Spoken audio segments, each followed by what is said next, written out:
Sometimes you need people to be around you all the time. And that's what close friends and family are there for, and church family.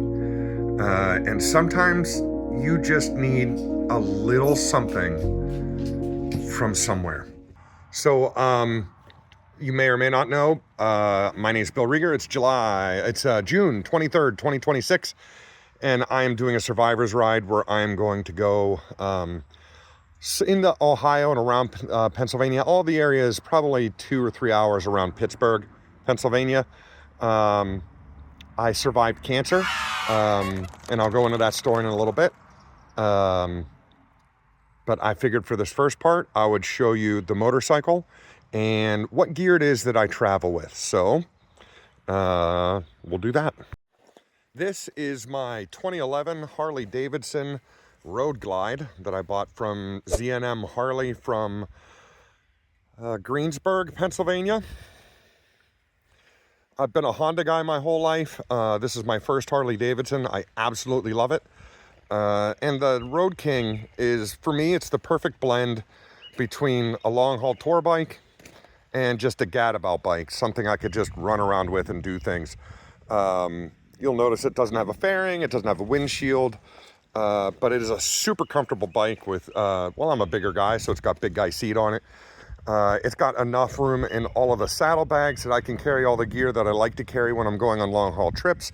The luggage rack is good because I travel light, but I can strap something down there if I have to. And that's about it. So let me show you some of the gear that I actually travel with. So normally I keep all of this stuff just in the bike all the time, but I double check all of these things before I go on any trip of any real long distance. Obviously, I'm a helmet guy. One of the things I always bring is a tire plug kit because you just never know. You run over a nail or something like that, it sucks to push your motorcycle to the next stop. Right next to that, you'll see my electronic battery charger and air pump. It's nice because once it's fully charged, if you run out of your phone battery or something like that, you can charge that up with it. Or if you do need to put some air pressure in your tires, you can use that. Next to that, you'll see extra phone charger. I always have whatever these things are called. My son will put the thing. I'm a firm believer that towels are indispensable. Just read Hitchhiker's Guide to the Galaxy. They'll explain it. Aha! Towel! But I always have a towel in there too. A toolkit that does all metric and SAE, because if I break down on the side of the road, or the rules are, you know, if you're a biker, if another biker is broken down on the side of the road, you stop. So you never know who has what or who doesn't have anything. So I just like to have everything, including zip ties, all the little different pieces and parts and bits and drivers and electrical connectors and stuff. Just anything that you might have to have in order to fix just about anything on the side of the road, at least enough for you to get to the next stop. Always have a good solid flashlight. I use a survival kit that I addended a little bit. It's a survival kit that also has a whole bunch of first aid stuff in it. Advil, ibuprofen, alcohol swabs, tape, gauze pads. It has a fire starter. It has like a saw, like a regular survival kit would. But I addended it to have a whole bunch of first aid stuff in it too. I actually always travel with beef jerky because you just never know. Again, if you get stuck on the side of the road and you're really hungry, beef jerky is a great thing to have around. Always at least one bottle of water. I usually have two. This is just weird weather gear. Sometimes you need gloves, sometimes you don't. Face mask because I ride with a little skull cap there.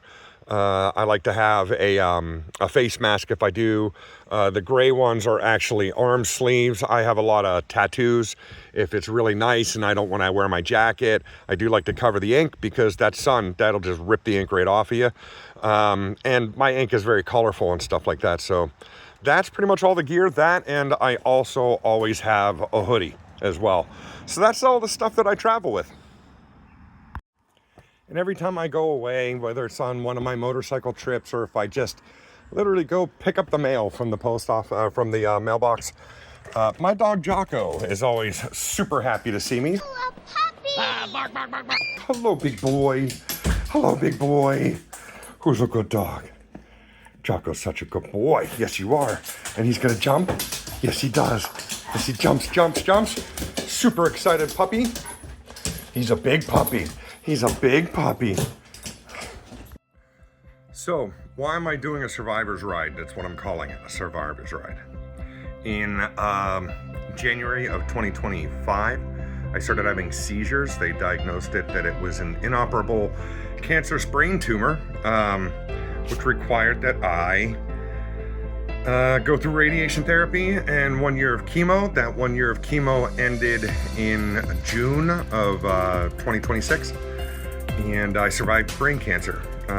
Unfortunately, to compound everything that was going on in 2025, just a few months after my diagnosis of brain cancer, my wife, who I've been married to for 32 years, had a cardiac arrest on June 1st, 2025, and died in my arms. So 2025, as you can imagine, was pretty rough, but I have a strong faith, and I had a strong church family. I have incredible friends and an incredible family. And when things got rough, everybody was there for me. And I learned what it means, sometimes you need people to be around you all the time. And that's what close friends and family are there for, and church family.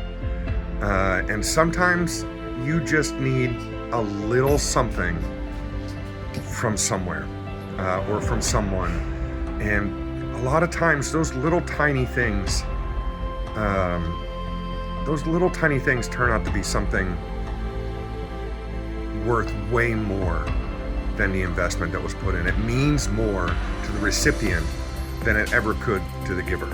And those little things made such a difference to me in my emotional, spiritual, mental, and physical recovery from everything that happened in 2025, that I realized that was something that I could give back. So I did a GoFundMe for the Survivor's Ride, and I was floored, actually very shocked, by the generosity of all of the same people who helped me through the worst times in 2025, who encouraged me to do the very same thing. So I decided I would do a Survivor's Ride.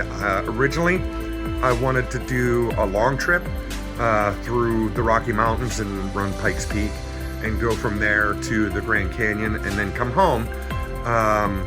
But that my doctors advised against that this first year. They wanted me to be in better physical condition. A year of chemotherapy, you're taking poison every month, and that really deteriorates your body and your stamina. So they didn't think it was entirely safe for me to do that. But my doctor team got me through it all, so I'm gonna go ahead and take their advice, which I rarely do. But I may do the long ride next year. So what I decided to do instead was to do pretty much through July and maybe August, every rideable day, I'm gonna go to a small town. And the way I'm going to donate that stuff is, it occurred to me while I was out and about that every little town has a little grocery store, a mom and pop grocery store of some sort. And usually the managers or owners of those grocery stores, they know all the families in town, and they know the families that need help. So what I've done is all the donations that came in from the GoFundMe, I turned those into Visa gift cards, and I am going to every rideable day, somewhere between 2 and 3 hours away from where I live in Slickville, Pennsylvania, just outside of Pittsburgh, Pennsylvania. I'm going to ride between 2 and 3 hours. I'm going to pick a small town. I'm going to call in advance, get a hold of a manager of a grocery store, tell them what I'm doing, and hopefully be able to do a small, quick interview with that manager or owner, and give them the gift card for them to choose the local family that they know could use just a little help. Because again, like I said, in my journey back, a little help made a huge difference. I couldn't have survived without the people who were closest to me, and without my Savior Jesus Christ, I wouldn't have gone anywhere. But it was shocking to me how much the small gestures meant, and I want to be able to continue the ripple effect of how that affected me and continue to do that for other people in their lives. So I'm going to be going to little towns all through July and August and making small donations to a family in need. And the family that'll be in need will be anonymous. We're not going to broadcast that kind of stuff, but maybe a quick interview with the manager and a little story about whoever it is who's going to be taking care of that donation, how they wound up where they were at, what they like about the town that they live in, and maybe based on that interview I might even do a little sightseeing while I'm in the town. Say there's a museum or a historical monument or something. I might go take a look at that and try to edit some of those things into a video. And maybe I'll release it, maybe I won't. We'll see what happens. But that's sort of the story of how I got here and what I'm intending on doing.